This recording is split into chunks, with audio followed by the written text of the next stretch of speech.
ಫಲೂಡಾ ಮಾಡೋದು ಹೇಗೆ ಅಂತ ತೋರಿಸ್ಕೊಡ್ತೀವಿ. ಅದಕ್ಕೆ ಬೇಕಾಗೋದು ನಂದಿನಿ ಹಾಲು ತೊಗೊಳ್ತಾ ಇದ್ದೀನಿ.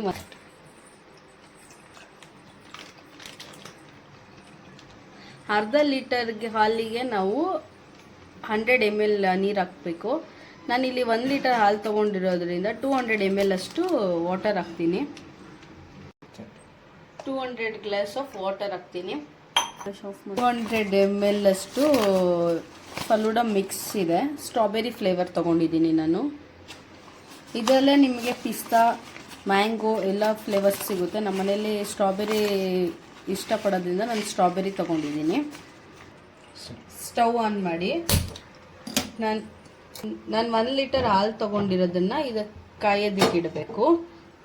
ಅದರ ಜೊತೆಗೆ ನಾವು ಈಗ ಫಲೂಡಾ ಮಿಕ್ಸ್ ಪ್ಯಾಕೆಟ್ನ ಇದರೊಳಗಡೆ ಹಾಕೋದು. ಈ 1 ಲೀಟರ್ ಹಾಲಿಗೆ ಏನಿದೆ ಅದಕ್ಕೆ ನಾನು ಫಲೂಡಾ ಮಿಕ್ಸ್ನ ಆ್ಯಡ್ ಮಾಡ್ತಾಯಿದ್ದೀನಿ. ಮಿಕ್ಸ್ ಮಾಡಿದ್ಮೇಲೆ ಕಂಟಿನ್ಯೂಸ್ ಆಗಿ ನಾವು ಸ್ವಲ್ಪ ಕ್ರೀಮಿ ಸ್ಟ್ರಕ್ಚರ್ವರೆಗೂ ಬರೋವರೆಗೂ 10 to 15 ಮಿನಿಟ್ಸ್ ನಾವು ಶೇಕ್ ಮಾಡಬೇಕು, ಸ್ಟ್ರೈನ್ ಮಾಡಬೇಕು. ನೋಡಿ, ಇದಲ್ಲೇ ಶುಗರ್ ಎಲ್ಲ ಹಾಕಿರ್ತಾರೆ ಅವರು. ನಾವು ಸೊ ಅದರಿಂದ ನಾವು ಏನೇ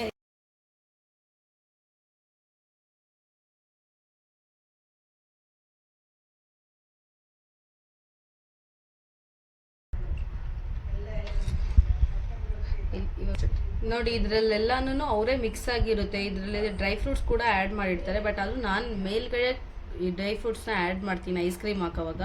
ಇಲ್ಲಿ ದ್ರಾಕ್ಷಿ, ಚಿಯಾ ಸೀಡ್ಸು ಪ್ರತಿಯೊಂದು ಇದಾಗಿರುತ್ತೆ. ಇದು ನಾನು 1 ಲೀಟರ್ ಹಾಲು ಬಂದು ನನಗೆ 1/2 ಲೀಟರ್ ಆಗೋಷ್ಟು ಥಿಕ್ನೆಸ್ ಬರಬೇಕು. ಅಲ್ಲಿವರೆಗೂ ನಾನು ಚೆನ್ನಾಗಿ 10 to 15 ಮಿನಿಟ್ಸ್ ಇದು ಮಾಡ್ತೀನಿ. ಶುಗರ್ ಎಲ್ಲ ಇದಾಗಬೇಕಲ್ವ, ಅದಕ್ಕೋಸ್ಕರ ಚೆನ್ನಾಗಿ ಕರಗೋವರೆಗೂ ನಾವು ಇದು ಮಾಡಬೇಕು.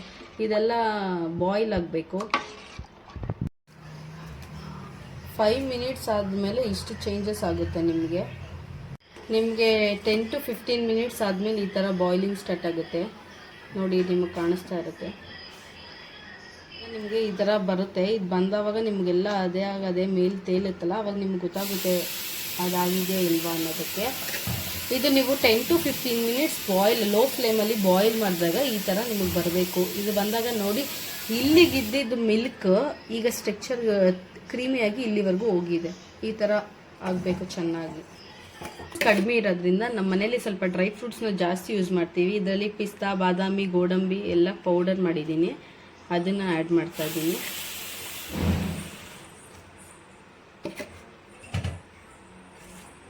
ನಮ್ಮ ಮನೇಲಿ ತುಂಬ ಡ್ರೈ ಫ್ರೂಟ್ಸ್ನ ಯೂಸ್ ಮಾಡ್ತೀವಿ ಎಲ್ಲದಕ್ಕೂ. ಸೊ ಅದನ್ನು ನಾನು ಪೌಡರ್ ಮಾಡ್ಕೊಂಡು ಇಟ್ಕೊಂಡಿರ್ತೀನಿ. 15 to 20 ಮಿನಿಟ್ಸ್ ನಾನು ಇದನ್ನು ಲೋ ಫ್ಲೇಮಲ್ಲಿ ಬಾಯ್ಲ್ ಮಾಡಿದ್ದೀನಿ. ನೋಡಿ, ಇವಾಗ ನಿಮಗೆ ಗೊತ್ತಾಗ್ಬೋದು ಚಿಯಾ ಸೀಡ್ಸ್ ಎಲ್ಲ ದಪ್ಪ ಆಗಿದೆ, ಮತ್ತು ಇದೆಲ್ಲ ಚೆನ್ನಾಗಿ ಬಾಯ್ಲ್ ಆಗಿದೆ. ಇವಾಗ ನಮಗೆ ಫುಲ್ಲು 90% 100% ಕುಕ್ ಆಗಿದೆ. ನೋಡಿ, ಗೊತ್ತಾಗ್ಬೋದು ನಿಮಗೆ, ಇದರಲ್ಲಿ ಕಾಣಿಸುತ್ತೆ ಚಿಯಾ ಸೀಡ್ಸ್ ಎಲ್ಲ ನೋಡೋದ್ರೂ. ಸೊ ಇದನ್ನು ನಮಗೆ ಆಗಿರೋದ್ರಿಂದ ನಾವು ಇದನ್ನು ಒಂದು ಕಂಟೈನರ್ಗೆ, ರೆಫ್ರಿಜಿರೇಟರಲ್ಲಿ ಇಡೋದಕ್ಕೆ ಕಂಟೈನರ್ಗೆ ನಾವು ಶಿಫ್ಟ್ ಮಾಡಬೇಕು. ಇವಾಗ ಇದನ್ನು ನಾವು ಕಂಟೈನರ್ಗೆ ಇದು ಮಾಡಬೇಕು, ರೆಫ್ರಿಜಿರೇಟರಲ್ಲಿ ಇಡೋದಕ್ಕೆ. ಇವಾಗ ಸ್ಟ್ರಾಬೆರಿ ಫಲೂಡಾ ರೆಡಿ ಇದೆ. ಇದನ್ನು ನಾವು ಈಗ 3 to 4 hours, minimum 2 to 3 hours ಅದು ನೀವು ರೆಫ್ರಿಜಿರೇಟರಲ್ಲಿ ಇರಬೇಕು ಸರ್ವ್ ಮಾಡಬೇಕಂದ್ರೆ. ಇವಾಗ ನಾವು ಇದನ್ನು ರೆಫ್ರಿಜಿರೇಟರಲ್ಲಿ ಇಡ್ತೀವಿ. 3 hours ಆದಮೇಲೆ ಹೇಗಿರುತ್ತೆ ಅನ್ನೋದನ್ನು ನೆಕ್ಸ್ಟ್ ವಿಡಿಯೋದಲ್ಲಿ ಅಲ್ಲಿ ಕಂಟಿನ್ಯೂ ಮಾಡ್ತೀವಿ.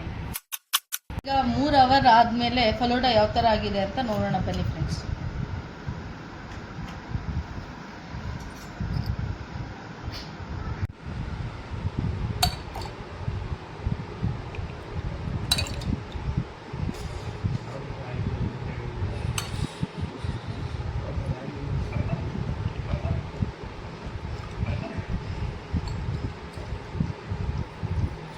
ಸರ್ವಿಂಗ್ ಬೌಲ್ ಮೇಲೆ ನಾವು ಐಸ್ ಕ್ರೀಮ್ ಹಾಕೋಣ.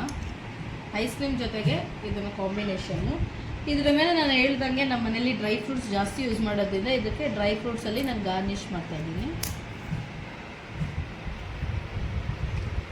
ನೀವು ಜೆಲ್ಲಿ ಕೂಡ ಆ್ಯಡ್ ಮಾಡ್ಬೋದು. ಇವತ್ತು ನಾವು ಜೆಲ್ಲಿ ಕೂಡ ಒಂದು ರೆಸಿಪಿ ಮಾಡಿರೋದ್ರಿಂದ ನಾವು ಇದಕ್ಕೆ ಜೆಲ್ಲಿನ ಆ್ಯಡ್ ಮಾಡಿದ್ದೀವಿ. ಇದು ಹೋಮ್ ಮೇಡ್ ಜೆಲ್ಲಿ.